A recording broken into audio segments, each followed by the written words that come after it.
Welcome to health today. Srikakulam జిల్లాను plastic రహిత జిల్లాగా చేయాలంటూ ఎమ్మెల్యే గొండు శంకర్ పిలుపునిచ్చారు.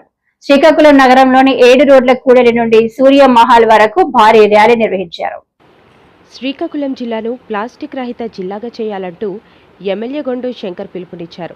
శ్రీకాకుళం నగరంలోని 7 రోడ్ల కూడలి నుండి సూర్యమహల్ వరకు భారీ ర్యాలీ నిర్వహించారు. కేంద్ర రాష్ట్ర ప్రభుత్వాలు ఎంతో ప్రతిష్టాత్మకంగా చేపడుతున్న స్వచ్ఛ ఉత్సవ్లో భాగంగా ప్రజలందరూ పాల్గొనాలని పిలుపునిచ్చారు. ఈ సందర్భంగా MLA Gondu Shankar, corporation commissioner ప్రసాద్లు మాట్లాడుతూ ప్రజలు స్వచ్ఛందంగా పరిశుభ్రత పాటించాలని విజ్ఞప్తి చేశారు. వ్యాపారులు ప్లాస్టిక్ బ్యాగులను, పాలిథిన్ కవర్లను వినియోగించవద్దని, గుడ్డ సంచుల వినియోగం ఎంతో మేలని చెప్పారు.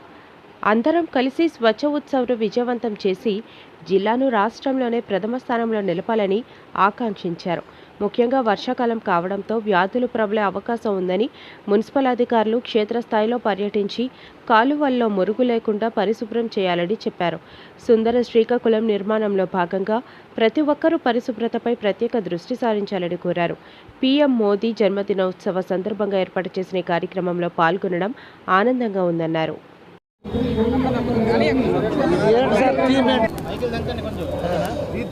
అందరికీ నమస్కారం. కేంద్ర రాష్ట్ర ప్రభుత్వాలు ప్రతిష్టాత్మకంగా తీసుకున్నటువంటి స్వచ్ఛతా హీ సేవా కార్యక్రమం, స్వచ్ఛ భారత్ స్వచ్ఛ ఆంధ్ర కార్యక్రమంలో భాగంగా ఈ పక్షోత్సవాలు, వారోత్సవాలు ప్రారంభోత్సవం జరుగుతున్న సందర్భంగా ఈరోజు మున్సిపల్ ఆఫీసు నుండి సూర్యమహల్ జంక్షన్ వరకు శ్రీకాకుళం పట్టణంలో ర్యాలీ తీసి పెద్ద ఎత్తున ప్రజలందరికీ అవగాహన కల్పించడానికి కార్యక్రమం ఈరోజు చేపట్టడం జరిగింది. గౌరవ ముఖ్యమంత్రి వర్యులు శ్రీ నారా చంద్రబాబు నాయుడు గారి ఆదేశాల మేరకు ఈరోజు రాష్ట్ర వ్యాప్తంగా జరుగుతున్న ఈ కార్యక్రమంలో ఈరోజు శ్రీకాకుళం పట్టణంలో ఈ కార్యక్రమం స్టార్ట్ చేస్తున్నాం. అలాగే అక్టోబర్ 2వ తారీఖు నుండి శ్రీకాకుళం పట్టణంలో కూడా పూర్తిగా ప్లాస్టిక్ రహిత పట్టణంగా చేయడానికి కోసం ప్లాస్టిక్ వాడకం పూర్తిగా నిర్మూలించడానికి చర్యలు తీసుకోవడం జరుగుతుంది. ఈ సందర్భంగా వ్యాపారస్తులకు, వినియోగదారులకు, ప్రజలకు అందరికీ మా యొక్క ముఖ్య విజ్ఞప్తి, ఈ రానున్న ఈ 15 రోజుల్లో ఈ అవేర్నెస్ క్యాంపులో పెద్ద ఎత్తున పాల్గొని మీరు కూడా స్వచ్ఛందంగా ఈ ప్లాస్టిక్ రహిత పట్టణంగా తీర్చిదిద్దడానికి మీరందరూ కూడా నడుం బిగించాలని, మీరందరూ చేయూతనివ్వాలని నేను కోరుకుంటూ, అలాగే వర్తకులందరూ కూడా వారి వద్ద ఉన్నటువంటి ప్లాస్టిక్ యూసేజ్ కూడా ఈ 15 రోజుల్లో చేసి మరి ఎటువంటి ఆర్డర్స్ లేకుండా పూర్తిగా ప్లాస్టిక్ రహితంగా ఈ పట్టణం చేయడానికి అందరూ తోడ్పాటు అందిస్తారని నేను కోరుకుంటూ ఈరోజు ఈ కార్యక్రమానికి ఎన్డీఏ కూటమి సభ్యులు, అలాగే ఈ పట్టణం కమిషనర్, మున్సిపల్ కమిషనర్ గారు, అలాగే ఇతర స్వచ్ఛంద సంస్థలు అందరూ కూడా పెద్ద ఎత్తున ఈ కార్యక్రమంలో పాల్గొనడం జరిగింది. వారందరికీ పేరు పేరున నా హృదయపూర్వక ధన్యవాదాలు. అలాగే ఈ సందర్భంగా ఈ స్వచ్ఛ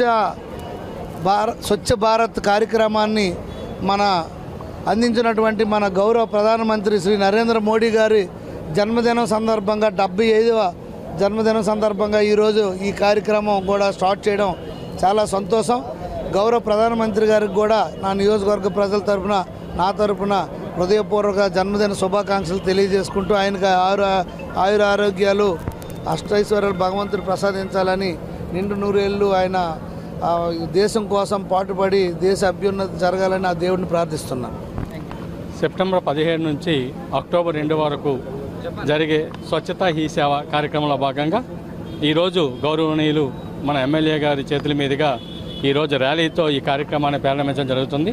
ఈ రోజు నుంచి అక్టోబర్ 2 వరకు కూడా అన్ని పాఠశాలల్లోని, అన్ని సచివాలయ పరిధిలో, వార్డుల్లో కూడా పెద్ద ఎత్తున ప్రజల భాగస్వామ్యంతో ఈ క్లీనింగ్ ప్రోగ్రాం చేస్తూ ప్రజల్లో అవగాహన కల్పించడానికి చర్యలు చేపట్టడం జరుగుతుంది. అదేవిధంగా ఈ కార్యక్రమంలో అందరి భాగస్వామ్యంతో, ప్రజలందరూ భాగస్వామ్యంతోనే స్వచ్ఛత అనేది సాధ్యమవుతుంది. కాబట్టి ప్రజల భాగస్వామ్యం పెంచడం కోసమే ఈ అక్టోబర్ 2 వరకు ఈ కార్యక్రమాలు చేస్తున్నాం.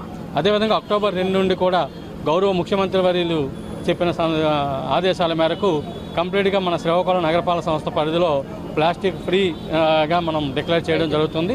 దీనికి ప్రజలందరూ కూడా సపోర్ట్ చేయాలి. అదేవిధంగా వ్యాపారస్తులు కూడా దీనికి మనం ఈ స్వచ్ఛ శ్రీకాకుళం సాధించడం అందరూ భాగస్వామ్యంతో చేయాల్సి ఉంది. కాబట్టి ఇందులో పాల్గొన్న ప్రతి ఒక్కరికి కూడా, ఇక్కడికి వచ్చిన నాయకులకు అలాగే ఎన్జిఓస్కి సచివాలయ సిబ్బందికి మున్సిపల్ సిబ్బందికి ప్రజలు అందరూ కూడా బాగా